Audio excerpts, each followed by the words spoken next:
सभी लड़की उसके पास खड़ी हो अपना अपना नाम बताने लगी। सभी ऐसे कर रही थी जैसे सबके सब अब उस पर टूट पड़ेगी। ये देख देख कर पंछी का खून जले जा रहा था। पंछी का जलन से भरा गुस्सा देखे ना उसके दिल का हाल समझ पा रही थी। उसके भी पार्टनर से कोई ऐसे खुलेआम उसके सामने ही फ्लर्ट करता तो उसका भी खून जलता ही। ऐना बस उसके कंधे पर हाथ रख दी तो पंछी झट से अपने होंठों पर झूठी मुस्कान ले आई, क्योंकि उसने शौर्य को अपनी दोस्त के सामने अंकल बोल रखा है। वही ऐना भी आर्यन ने जो बताया था वो बताने भी नहीं गई थी।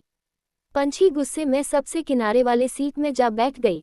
ऐना भी उसके पास जा बगल वाले सीट में बैठ उसके गुस्से को देख पूछी, तू ठीक है? ये सवाल सुन पंछी उसे देखी। उसके देखने के तरीके से ऐना थोड़ी घबरा गई। तभी पंछी हा हा हा कर हंसते हुए बोली, हा हा हा, मैं बिल्कुल ठीक हूँ, मुझे क्या होगा।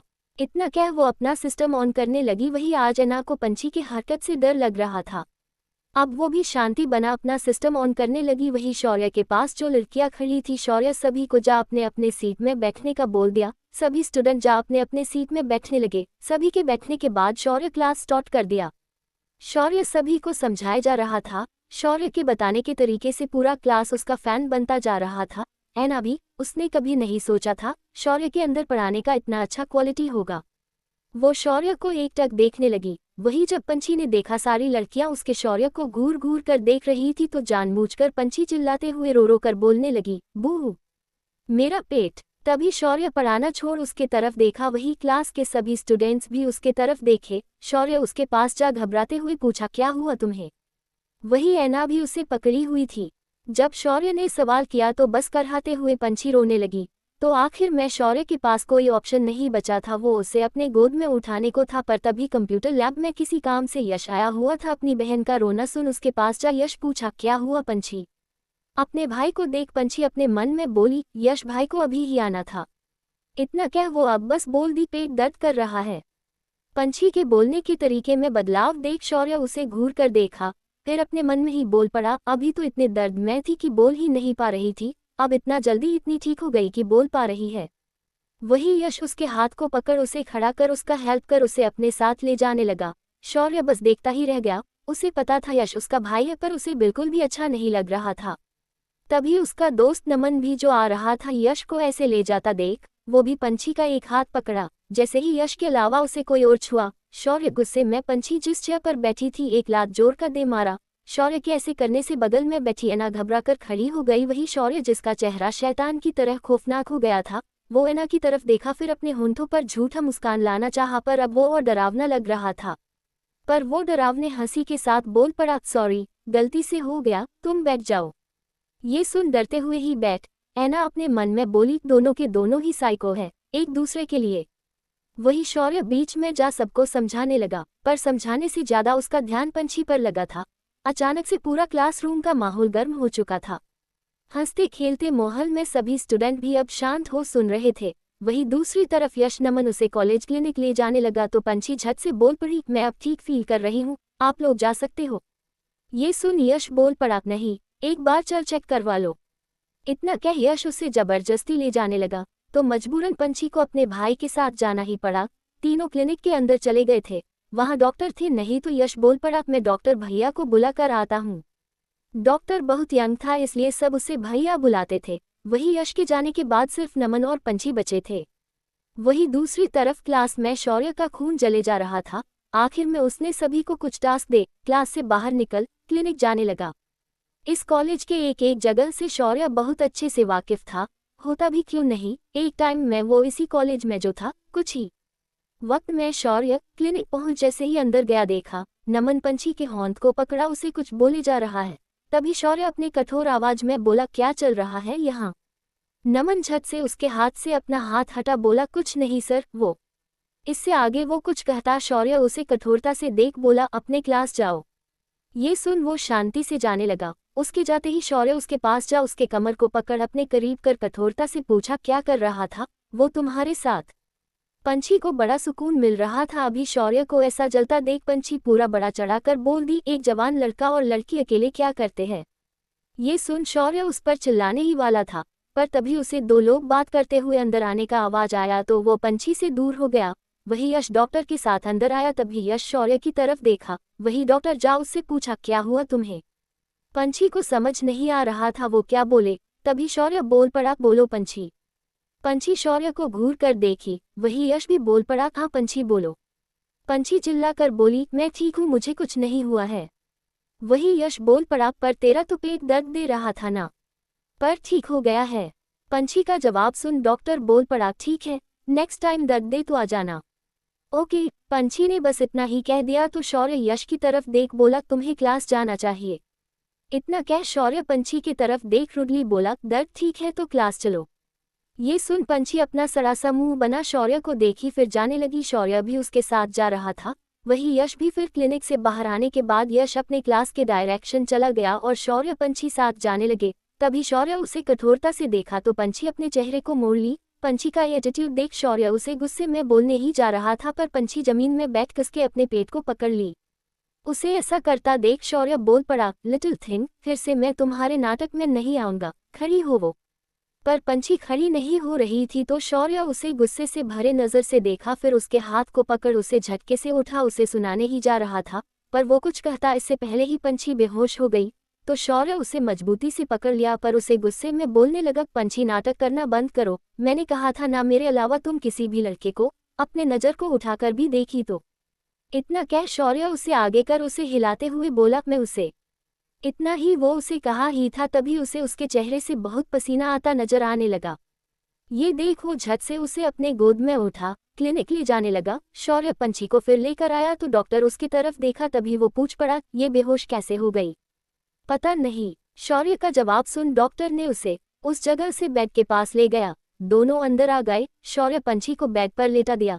तभी डॉक्टर उसका चेकअप करने लगा। उसे चेक करने के बाद डॉक्टर बोल पड़ा, इसके बॉडी में पानी का कमी है और शायद इन दिनों ये बहुत ज़्यादा स्ट्रेस भी ली है और अपने खाने पीने का ठीक से ध्यान ना रखने के कारण ब्लड प्रेशर लो हो गया है। इतना कह डॉक्टर उसे पानी चढ़ाने के लिए सब लगा दिया। वही शौर्य सामने खड़ा हो बस देखे जा रहा था। शौर्य यहाँ का न्यू टीचर है, इस बारे में सभी जानते थे, पर डॉक्टर ने अपने नए स्टूडेंट के लिए इतना केयर दिखाता देखा तो वो सोचने लगा, वैसे भी शौर्य की आंखों में एक स्टूडेंट वाला केयर उसे नजर नहीं आ रहा था। कुछ वक्त के बाद पंछी को होश आ गया। पंछी जब अपनी आंखों को धीरे से खोली तो उसे अपने सामने शौर्य का चेहरा नजर आया। वहां और कोई भी नहीं था शौर्य पंछी के अलावा। पंछी शौर्य की आंखों में देखने लगी। तभी शौर्य उसके चेहरे पर अपने होंठ को फेरते हुए प्यार से पूछा, अब कैसा लग रहा है तुम्हें? शौर्य के छूने और इतने प्यार से सवाल करने से पंछी के होंठों पर सुकून से भरा मुस्कान छा गया। वो मुस्कुराते हुए अपने प्यारे से आवाज में बोली, मैं अब ठीक हूँ। ये सुन शौर्य को राहत तो मिला, पर वो एक बार फिर पंछी का टेस्ट करवा देना चाहता था ताकि उसके मन को तसल्ली मिल जाए। वो खड़ा हो बोला, मैं डॉक्टर को ले आता हूँ, एक बार अच्छे से चेक करवा लो। इतना कह वो बाहर निकल गया। वहीं दूसरी तरफ प्रीता अपने क्लास से बाहर निकल बाथरूम की तरफ जा रही थी, तभी उसके सामने कुणाल आ गया। कुणाल को देख उसे गुस्सा तो बहुत आ रहा था, पर वो उसे इग्नोर कर जाने लगी। तभी कुणाल उसके हाथ को पकड़ उसे अपने साथ ले जाने लगा। वही प्रीता अपने हाथ को छुड़ाते हुए बोलने लगी, क्या कर रहे हो? मेरा हाथ छोड़ो, अगर तुमने नहीं छोड़ा तो मैं चिल्लाने लगूंगी। प्रीता की बात को सुन कुणाल बोल पड़ा, चिल्लाओ, मैं भी सबको बता दूंगा तुम मेरी होने वाली फियांसे हो। ये सुन प्रीता शांत हो गई। कुणाल प्रीता के परिवार वाले बहुत अच्छे दोस्त थे। जब कुणाल प्रीता दोनों का जन्म हुआ तभी उनके परिवार वालों ने दोनों का रिश्ता फिक्स कर दिया था। ये बात दोनों को बचपन से ही पता था। प्रीता बचपन से ही कुणाल से बहुत प्यार करती थी, पर कुणाल के लिए प्रीता बस ऑब्जेक्ट की तरह थी।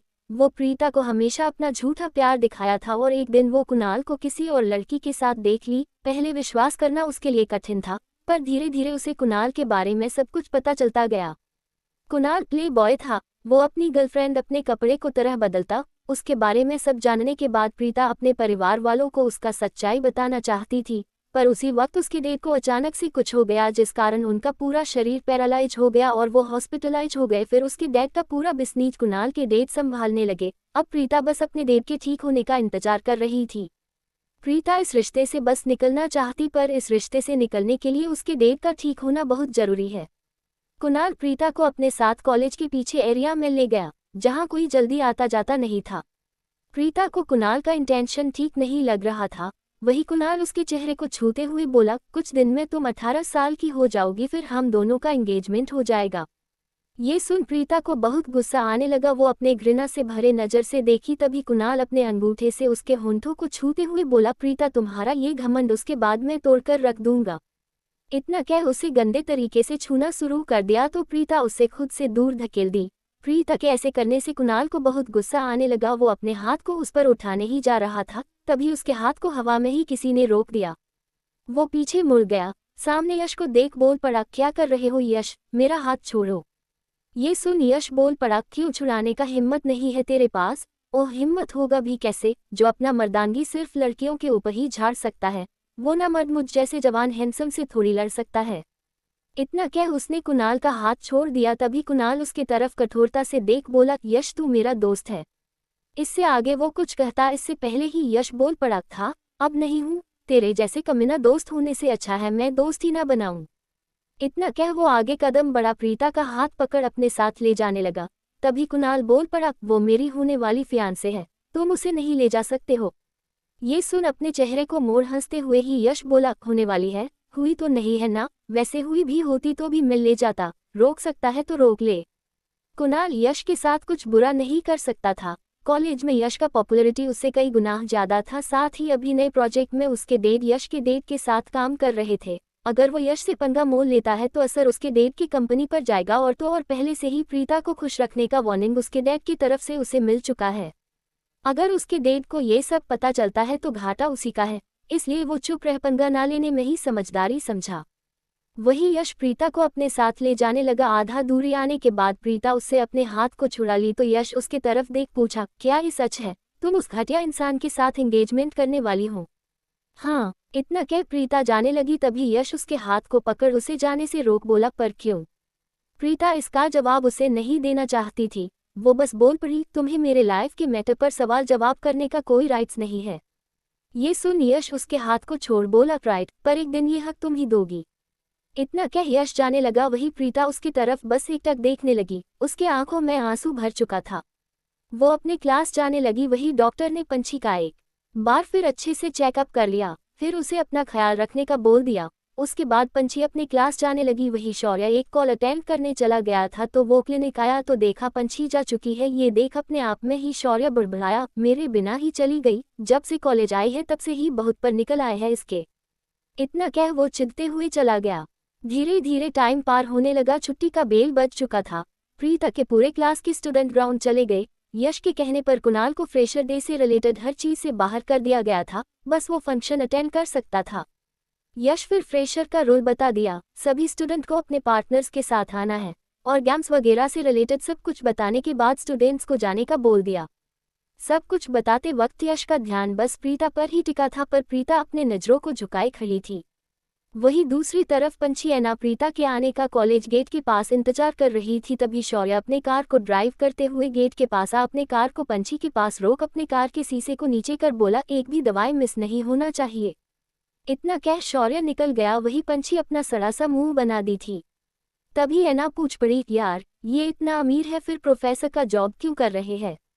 मुझ पर नजर रखने के लिए, पंछी ने अपने धीमे आवाज में बोला जिसे ऐना सुन नहीं पाई थी। वो पूछ पड़ी, क्या बोला तूने?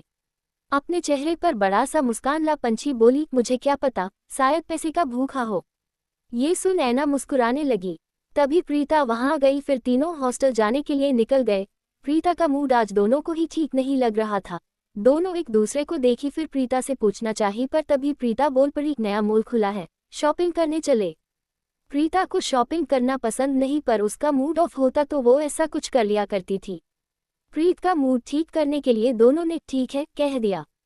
दूसरी तरफ न्यूयॉर्क में सुबह का वक्त हो रहा था। अनुज अब तक सोया था। कृतिका का आज जल्दी नींद खुल गया तो वो अनुज के कमरे में जा उसे डिस्टर्ब कर उसे जगाने लगी, पर अनुज उसे इरिटेट हो बोला, कृतिका मुझे सोने दो और जाओ तुम यहाँ से।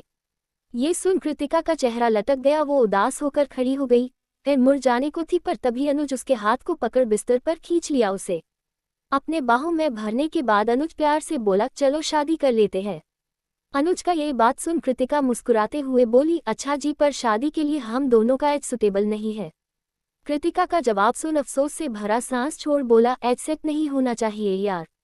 इतना कह उसे कस के पकड़ अपने आंखों को बंद कर आगे बोला, शादी ना सही एटलीस्ट सेट, मुझे थोड़ी देर अपने करीब रहने दो। अनुज की बातों को सुन कृतिका मुस्कुरा अपने आंखों को बंद कर ली। इंडिया में तीनों तैयार हो निकल पड़ी थी। सामने वाले मॉल में जाने के बाद पंछी तो बस दोनों के साथ चल रही थी।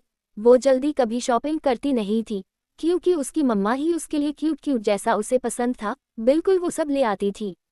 वही प्रीता अपने मूड को ठीक करने के लिए एक से एक ड्रेस लेने लगी। प्रीता गुस्से में कई ड्रेस ले तो जरूर लेती थी, पर कभी इस्तेमाल नहीं करती थी। वही ऐना को तो बस शॉपिंग का बहाना चाहिए होता था। वही दूसरी तरफ कोलकाता के सबसे बड़े हॉस्पिटल में एलेक्स अपना काम कर रहा था। तभी मुस्कान उसके पास आ बोली, दादाजी शौर्य के साथ कुछ बहुत बुरा करना चाहते हैं। ये सुन एलेक्स उसकी तरफ देख पूछ पड़ा, क्या करने वाले हैं वो? एलेक्स के इस सवाल पर मुस्कान बोल पड़ी, मेरे हो जाओ एलेक्स, दादाजी जो करने वाले हैं मैं फिर तुम्हें सब बताऊंगी, और तो और इसमें तुम्हारा साथ भी दूंगी। ये सुन एलेक्स बोल पड़ा, अब नाटक खत्म कर यहाँ से जाओ, तुम्हारा बकवास को सुनने के अलावा भी बहुत काम है मेरे पास। एलेक्स के बातों को सुन फीकी मुस्कान के साथ तिरस्कार के साथ मुस्कान बोली, एक दिन तुम खुद मेरे पास आओगे, जब शौर्य तुम सबसे बहुत दूर हो जाएगा। इतना कह वो जाने लगी। वही एलेक्स को समझ नहीं आ रहा था, आखिर राजनाथ ऐसा करने क्या वाला है। एलेक्स इस ख्याल में डूबा ही था, तभी ईशानी मुस्कान को एलेक्स के केबिन से जाता देख अंदर आया। एलेक्स से पूछ पड़ी, मुस्कान मैम यहाँ क्यों आई थी? ईशानी का आवाज सुन अपने ख्यालों से बाहर आया एलेक्स ईशानी की तरफ देखा, फिर मजाकिया अंदाज में बोला, जानना है तुम्हें? ईशानी ने झट से अपने सिर को हाँ में हिला दिया तो एलेक्स उसके हाथ को पकड़ अपने करीब खींच बोला, जलन हो रहा है तुम्हें? ये सुन ईशानी झट से थोड़ा हकला कर बोल पड़ी, जैसे उसका चोरी पकड़ा गया हो, मैं क्यों जलूंगी? ये सुन एलेक्स उसे छोड़ बोला, ठीक है तो मैं बाकी फीमेल डॉक्टर्स के साथ जा बातें करता हूँ। ये सुन ईशानी का चेहरा लटक गया, वो अपने चेहरे को झुका बोली, मुझे जलन होता है। ईशानी ने बहुत प्यार से बोला तो एलेक्स उसे अपने तरफ कर उसके चेहरे को ऊपर कर उसके होंठों को प्यार से चूमने लगा। वही दरवाजे के साइड में खड़ी हो दोनों को किस करता देख रही मुस्कान खुद में ही बोली, ईशानी मैं तुम्हें इस हॉस्पिटल में रहने नहीं दूंगी, और एलेक्स तुम्हें तो मेरे पास आना ही पड़ेगा। मुझे बहुत अच्छे से पता है शौर्य तुम्हारे लिए तुम्हारे प्यार से भी ज्यादा इम्पोर्टेंट है। इतना कह वो अपने फोन में किसी को मैसेज की। वही एलेक्स ईशानी से दूर हो बोला, मुझे ऑपरेशन करने जाना है। ये सुन ईशानी उससे दूर हो गई, फिर एलेक्स उसके गाल पर किस कर उसे बाय बोल चला गया। ईशानी के चेहरे पर मुस्कान छा गया था एलेक्स के प्यार से। एलेक्स ऑपरेशन के लिए चला गया। वही आज परफॉर्मेंस चार्ट निकलने वाला था सभी डॉक्टर स्टूडेंट्स का, तो ईशानी चेक करने चली गई। सभी स्टूडेंट की भीड़ में अपने लिए जगह बनाते हुए अंदर जा अपना नाम देखी। उसका नाम सबसे ऊपर था। अपने नाम को सबसे ऊपर देख ईशानी को लग रहा था वो अपने जिंदगी में जो कुछ भी अचीव करना चाहती थी सब कुछ कर ली है। वो मुस्कुराते हुए फिर वहां से जाने लगी। वही सभी स्टूडेंट के फोन में नोटिफिकेशन का आवाज आया तो सभी अपना फोन निकाल चेक करने लगे। फोन में आए नोटिफिकेशन को देखने के बाद सभी ईशानी को घृणा से भरे नजर से देखने लगे थे।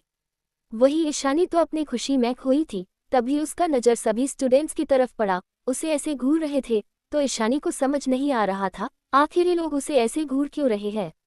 यहाँ तक कि उसकी दोस्त भी उससे दूरी बना ली। ये देख ईशानी उससे पूछ पड़ी, क्या हुआ गुनगुन?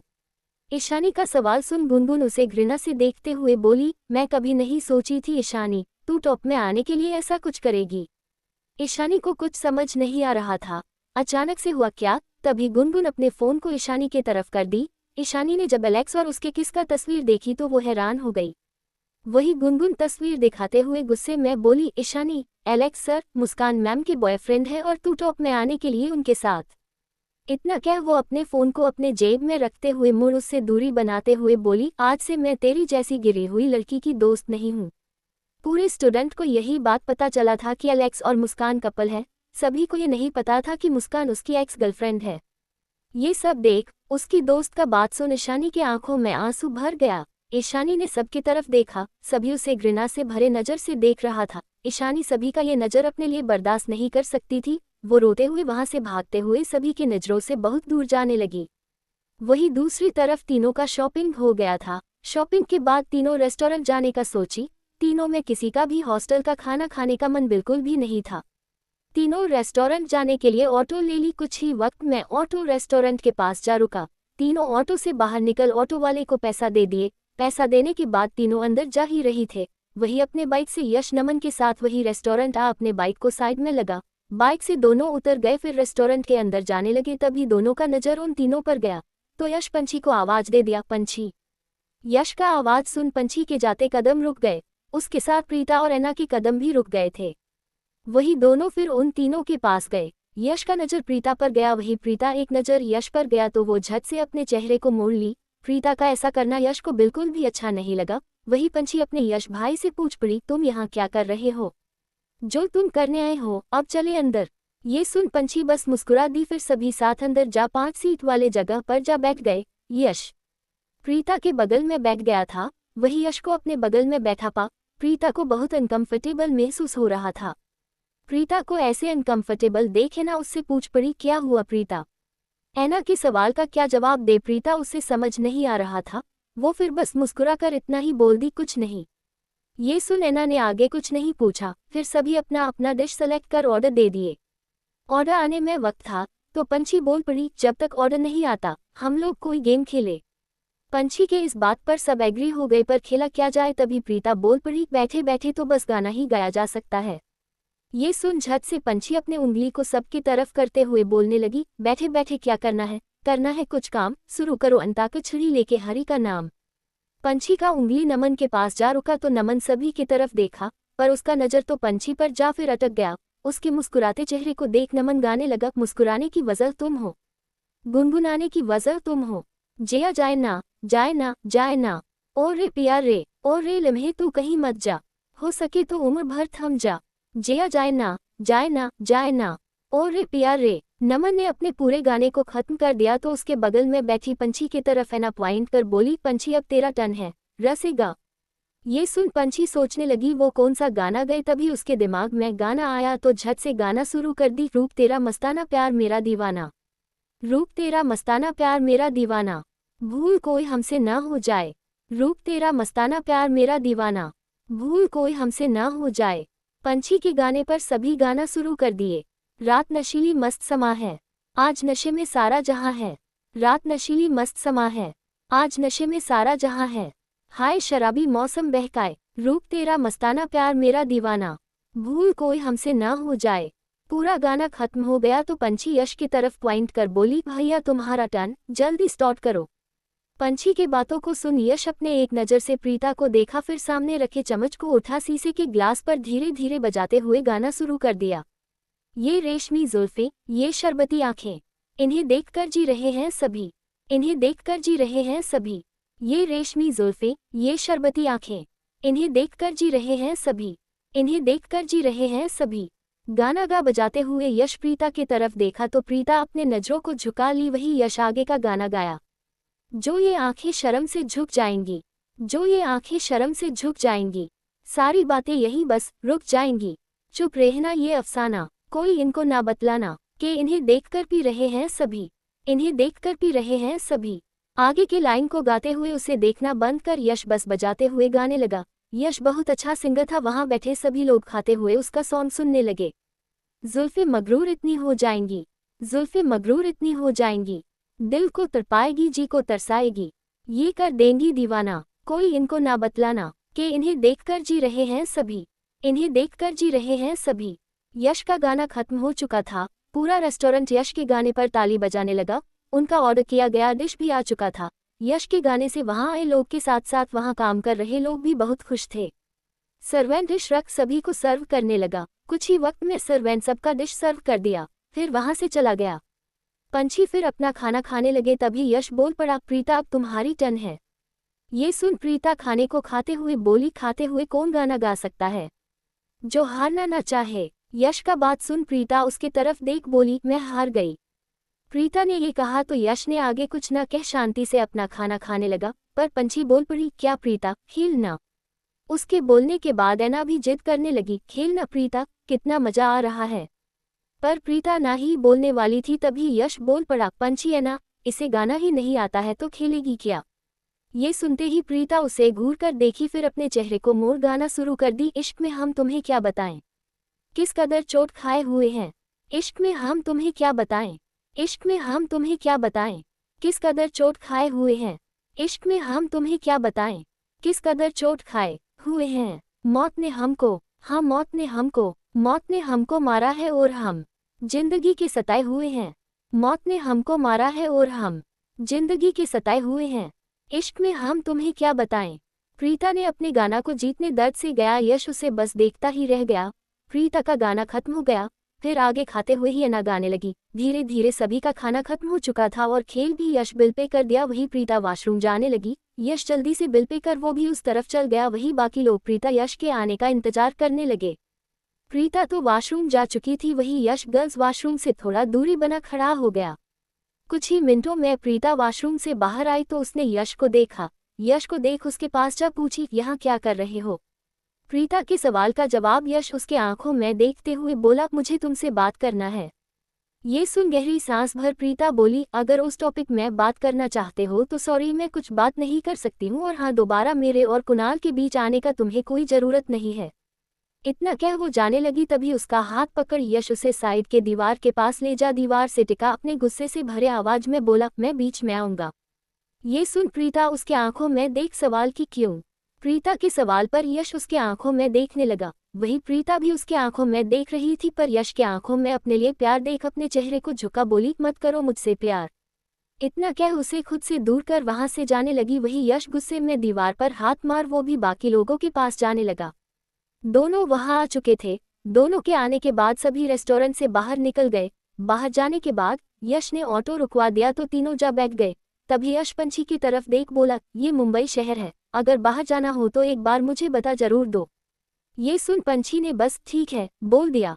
फिर यश ऑटो वाले को जाने का बोल खुद अपने बाइक पर जा अपने दोस्त के साथ बैक बाइक स्टार्ट कर ऑटो के पीछे ही गया। वही मेरे से तीनों ये चीज देख रहे थे। तभी अना बोल पड़ी, यश कितना प्रोटेक्टिव भाई है। भाई क्या होता है? पंछी को पहली बार एहसास हुआ था, उसे बहुत अच्छा लग रहा था।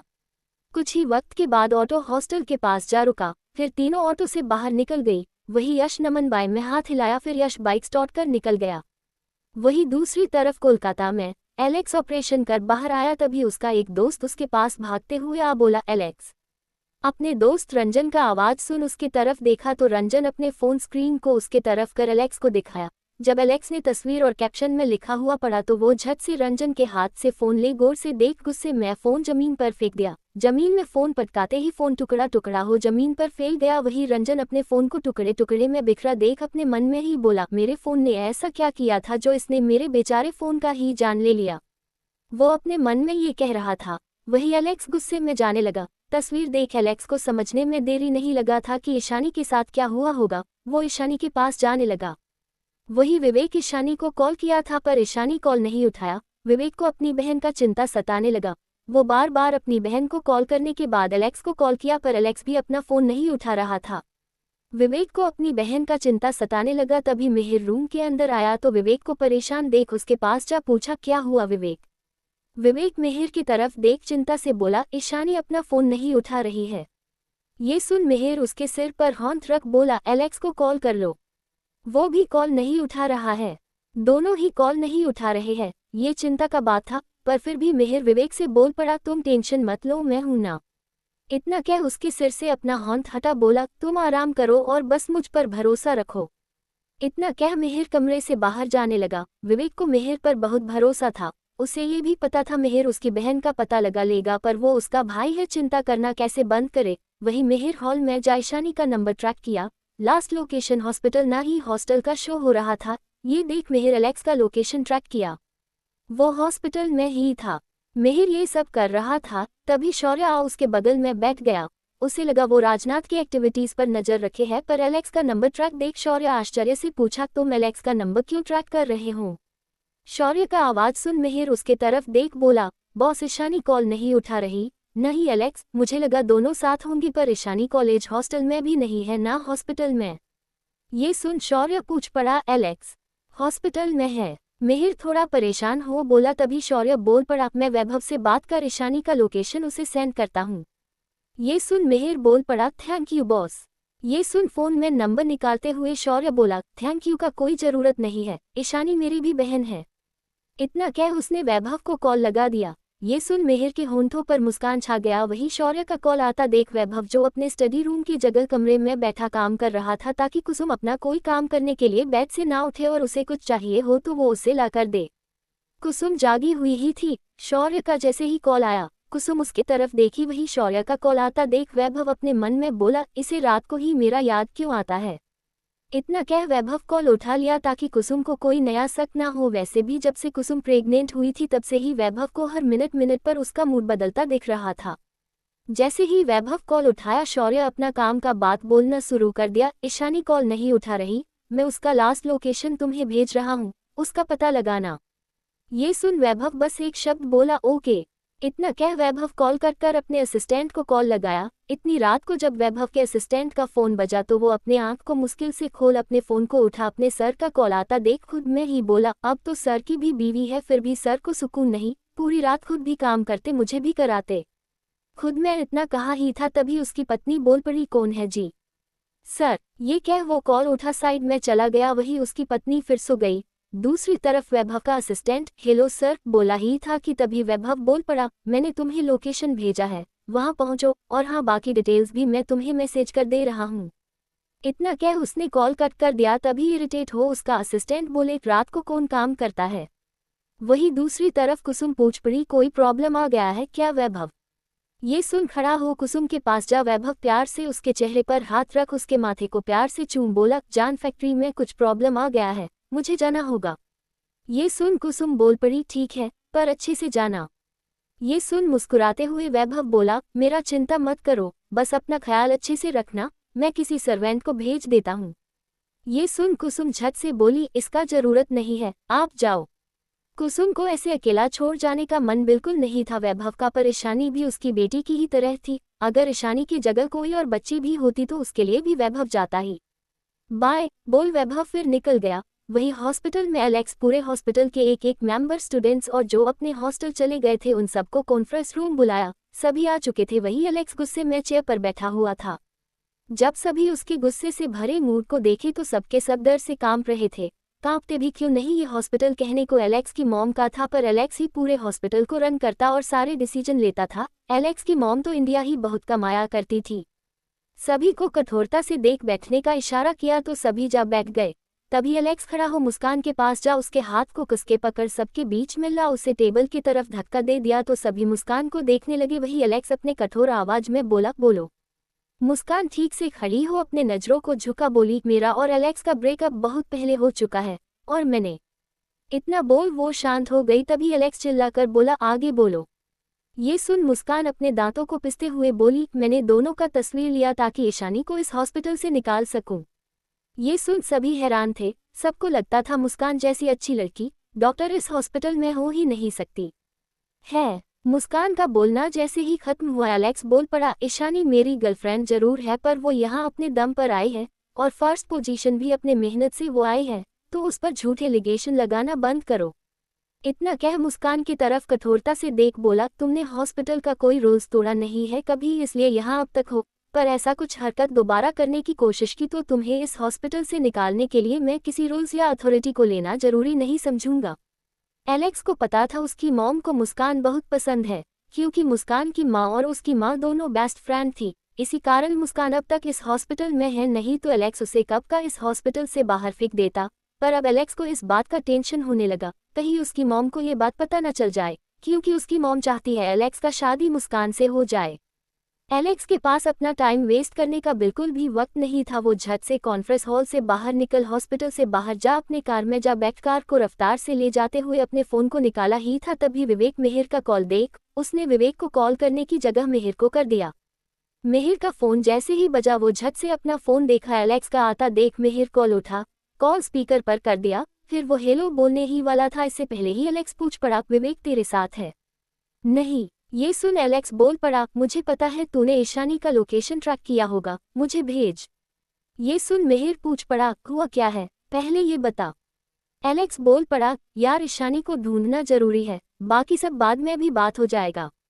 एलेक्स के बातों को सुन मेहर बोल पड़ा, ईशानी वैभव के साथ है। ये सुन एलेक्स को राहत मिला।